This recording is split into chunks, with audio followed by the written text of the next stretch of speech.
Olá, tudo bem? Seja muito bem-vindo ao canal. Esta é a nossa aula 13 e temos como tema documentos comerciais. Antes de nós avançarmos, eu vou pedir para que você possa compartilhar este vídeo com mais pessoas para que assim possamos juntos expandir o conhecimento contabilístico, pois o saber não ocupa espaço. E se você é um estudante que está enfrentando dificuldades, quer nesta matéria de documentos comerciais, quer em outras matérias da contabilidade financeira, você pode ficar comigo até o final do vídeo que eu tenho algo que com certeza irá ajudá-lo. Voltando para a nossa aula, documentos comerciais. Definição. Documentos comerciais são comprovativos das transações comerciais e servem de base para os registros contabilísticos. Classificação. Internos são aqueles que justificam transações dentro da empresa. Requisições de matérias de um departamento para outro dentro da empresa, folhas de salário, etc. são alguns de seus exemplos. Externos são aqueles que justificam transações dentro e fora da empresa. Exemplo, notas de encomendas, faturas, recibos, etc. Arquivo. O arquivo é a secção indispensável na empresa, sobre a qual devem incidir todas as atenções. É o lugar onde são ordenados, conservados e consultados todos os documentos, de forma a obter dados para uma boa condução da empresa.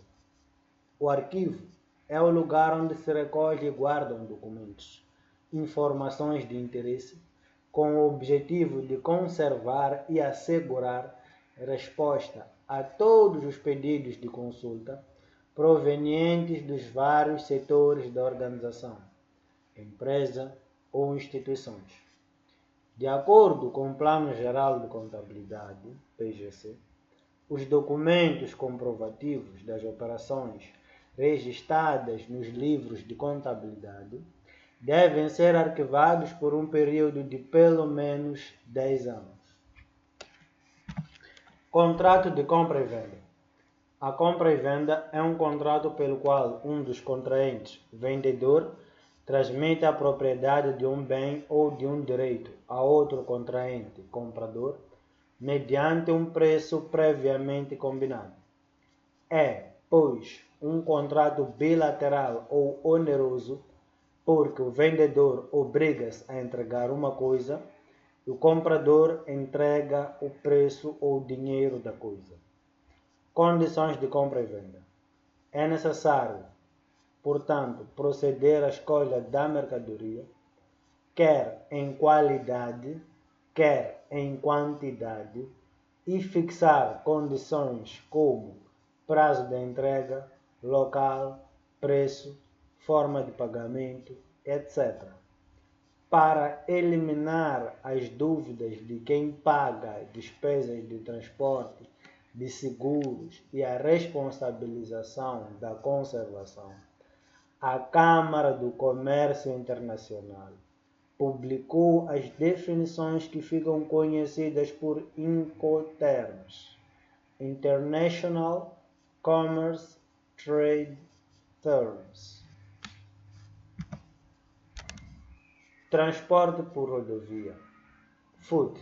Antes de mais nada, o FUT é um tipo de Incoterm, ou seja, é um tipo de contrato. Os Incoterms são contratos que são formas de contrato que regem quais serão os custos que cada um irá se responsabilizar por pagar, de forma um pouco mais resumida, uma forma um pouco mais prática e direta. Um Incoterm é basicamente isso, são aqueles contratos que regem quais são as despesas que cada um, ou são contratos que definem quais são as despesas que cada um vai pagar. Ou seja, vejamos aqui agora. Temos primeiro o transporte por rodovia, FOOT, Free on Truck, local de expedição ou local de destino, sobre o caminhão, local de expedição ou local de destino.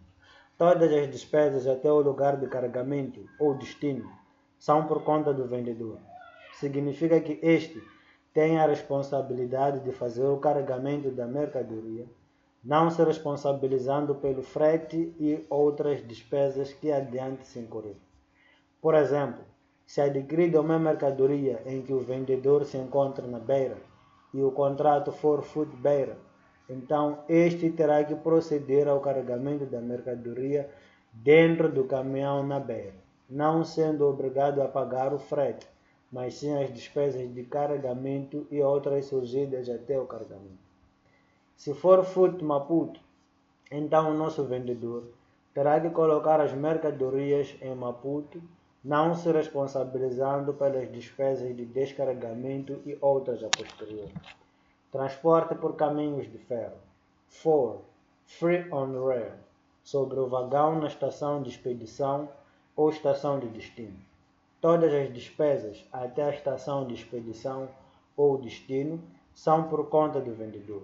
Significa que este tem a responsabilidade de fazer o carregamento da mercadoria na estação de origem, não se responsabilizando pelo frete e outras despesas posteriores. É válido o exemplo anterior, só que o transporte utilizado seria o de caminhos de ferro. Transporte marítimo ou fluvial. FAS, Free Along Ship, livre ao lado do navio no porto de embarque ou no porto de destino. Todas as despesas até junto ao navio no porto de embarque ou de destino são da responsabilidade do vendedor. Significa que o vendedor é responsável por deixar as mercadorias ao lado do navio no porto de embarque. FOB, Free on Board, porto de embarque, ou seja, livre a bordo no porto de embarque. Todas as despesas até a colocação das mercadorias dentro do navio, no porto de embarque, são da responsabilidade do vendedor. O vendedor deverá encarregar-se pelas despesas de expedição, despacho, e carregamento no navio, sem que para tal tenha que pagar o frete. Esta abreviatura é usada somente para o transporte marítimo ou aquático.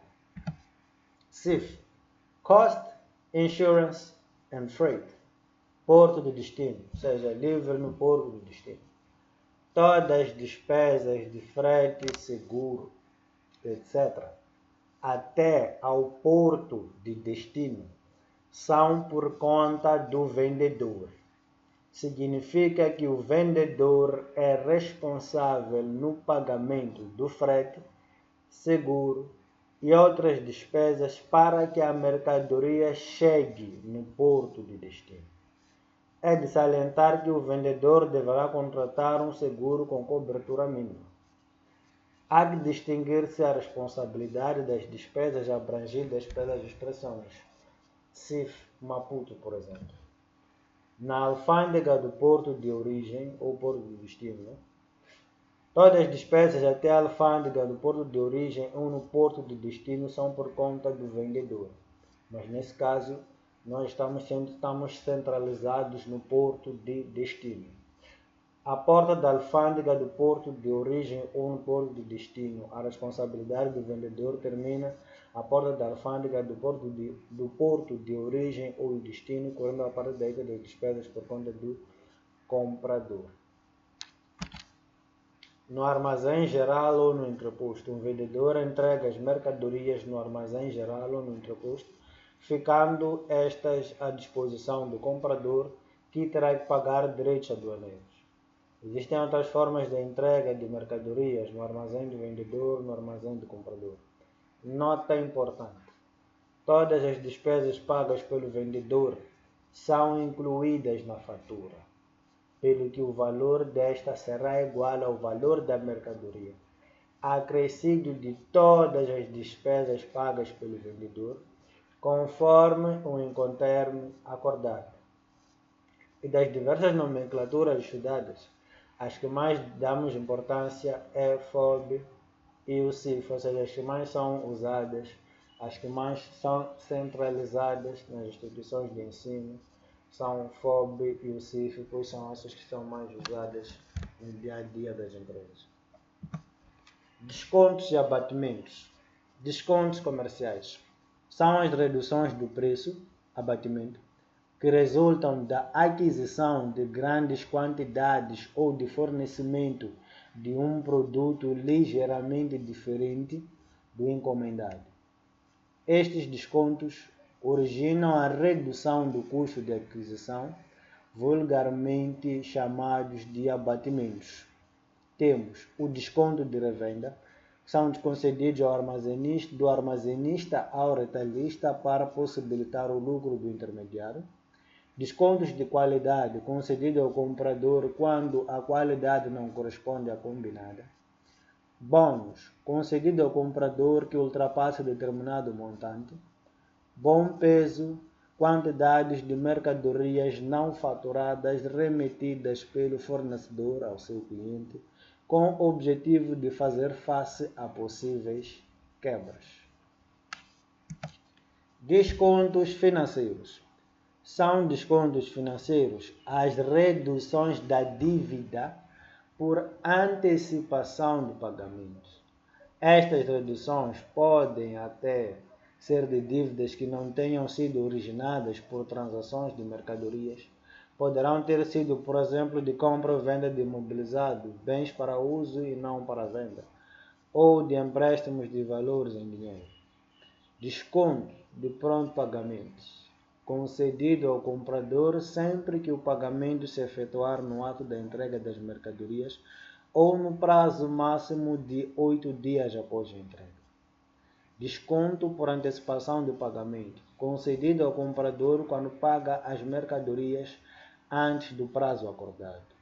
Descontos sucessivos podem ser comerciais ou financeiros. Significa que o primeiro é de 10% incidindo sobre o valor líquido do bem, o segundo é de 5% incidindo sobre o valor líquido do bem após o primeiro desconto. Então, descontos sucessivos são aqueles que são aplicados de forma sucessiva, podendo ser tanto comerciais bem como financeiros. Então, temos já um exemplo de 10% mais 5%, significando o seguinte, que no caso de nós termos o desconto sucessivo, primeiro vamos pegar o valor global que nós temos ali, não é? Vamos descontar primeiro os 10%, então vamos retirar os 10%, vamos colocar ao lado, vamos ficar com 90% do valor.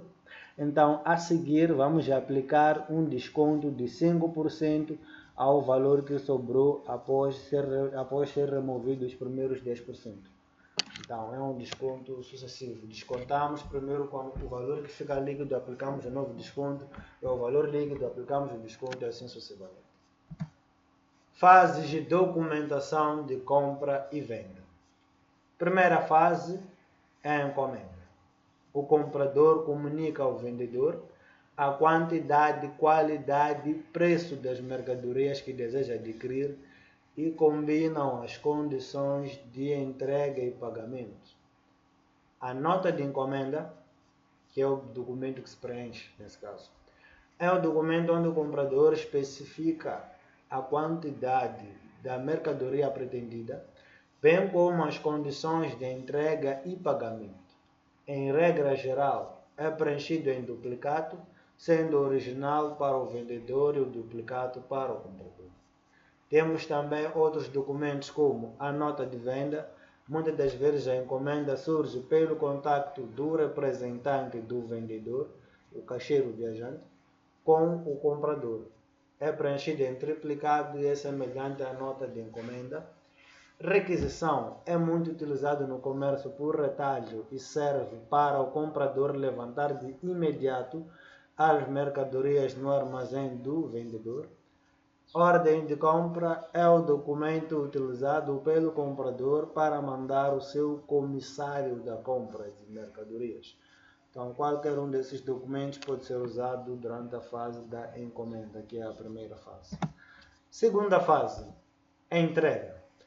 O vendedor envia as mercadorias, dando assim execução à encomenda ou pedido feita pelo comprador, ou seja, a encomenda feita pelo comprador.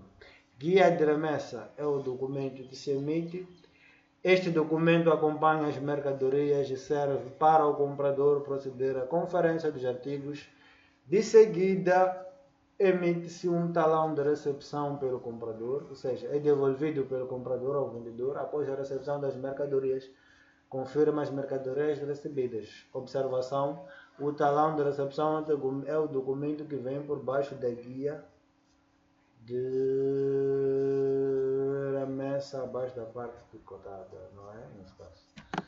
A seguir, terceira fase, o vendedor indica ao comprador o montante em dívida, tendo em conta que total em dívida é igual ao valor das mercadorias menos os descontos. Especificamente estamos nos referindo aos descontos comerciais, mais as despesas de compra, que são os fretes, seguros e outras despesas, mais o IVA. O IVA é o Imposto sobre Valor Acrescentado, 16% nesse caso.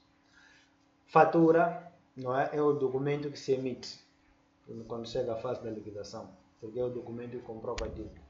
Ou seja, vejamos, fatura é o documento mais importante do contrato de compra e venda. É este o comprovante oficial da compra.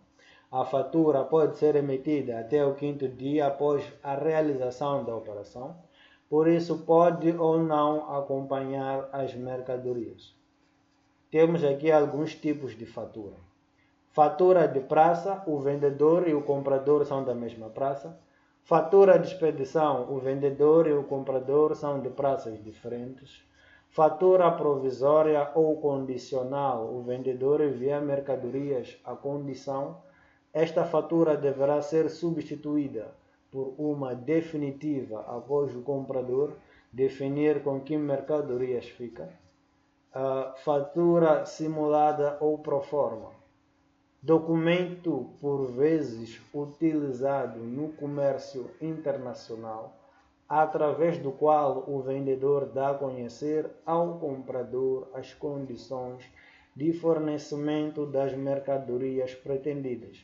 Isto não acontece só a nível internacional, bem como a nível nacional. Acredito que é bem possível que você já tenha ido pedir cotação. Então, aquilo que nós chamamos de cotação, quando você vai lá nos chineses, né? Se você for moçambicano, quando você vai lá nos chineses querendo algum material de construção ou algo do gênero, você chega lá e pede uma cotação. Você diz assim, ou vai para aquelas lojas de alumínio e vidro, que vendem alumínio e vidro. Você chega lá e diz, olha, peço cotação para estes elementos aqui, e eles vão lá emitir uma pequena fatura para si, onde vão colocar os custos, os preços, tudo que você irá pagar ali, não é? Então é essa fatura pro forma que é usada. A nota de débito é o documento que retifica positivamente o valor da fatura quando o vendedor, por lapso, se esqueceu de mencionar alguma despesa por conta do comprador ou errou algum cálculo. Este documento indica que o remetente lançou uma operação positiva a seu favor na conta corrente. Nota de crédito é o documento que retifica negativamente o valor da fatura ou da dívida, pelo que indica que o remetente lançou uma operação negativa a favor de outrem na conta corrente. De forma resumida e simples, a nota de débito é o documento que aumenta o valor da fatura, a nota de crédito é o documento que reduz o valor da fatura. Bem resumido é isso. Nota de débito vai aumentar o valor da fatura, a nota de crédito vai reduzir o valor da fatura. Pagamento. O pagamento encerra o contrato de compra e venda e consiste na entrega do comprador ao vendedor do valor em dívida. O pagamento de uma dívida pode ser imediato quando se realiza em simultâneo com o fornecimento do bem ou serviço, diferido quando tem lugar em momentos diferentes. Recibo é o documento passado pelo vendedor, quem recebe, quem passa o recibo, que serve para quitação ao comprador. Como recibo poderá ser usada a própria fatura, que com carimbo de pago ou recebido passa-se a chamar-se de fatura-recibo. Observação. Quando as fases de liquidação e pagamento se processam em simultâneo, poderá ser emitido um documento designado por venda dinheiro, ou VD, que funcionará como um recibo, dispensando-se assim a emissão da fatura. Chegamos ao fim de mais uma aula, de mais uma lição. E se você ficou comigo até aqui, significa que você é campeão, você tem vontade, você tem desejo de aprender. E se de fato esta aula, esta lição, esta matéria lhe ajudou de alguma maneira, você conseguiu sentir que conseguiu aprender, conseguiu entender alguma coisa, eu vou pedir para que você possa se inscrever no canal, possa ativar o sininho de notificações para receber informações sempre que nós publicarmos um vídeo novo. Eu vou pedir para que você clique like, clique like, se inscreva no canal, compartilhe este vídeo com mais pessoas. E se você tem dificuldades ou se você precisa da parte prática desta matéria, né? Você precisa ver como é que é a parte prática desta matéria de documentos comerciais, cada fase, cada etapa. Eu recomendo que você adquira o livro Segredo da Contabilidade Fácil, pois este livro tem um capítulo chamado Documentos Comerciais, um capítulo específico que aborda especificamente sobre tudo aquilo aqui que foi abordado de forma teórica, ele aborda de forma teórica, de forma prática também, tudo para poder te ajudar. E se você é um estudante de contabilidade, está tendo introdução à contabilidade, ou contabilidade financeira 1, ou contabilidade financeira 2, e está enfrentando dificuldades nas diversas matérias que aí se aprendem, não é?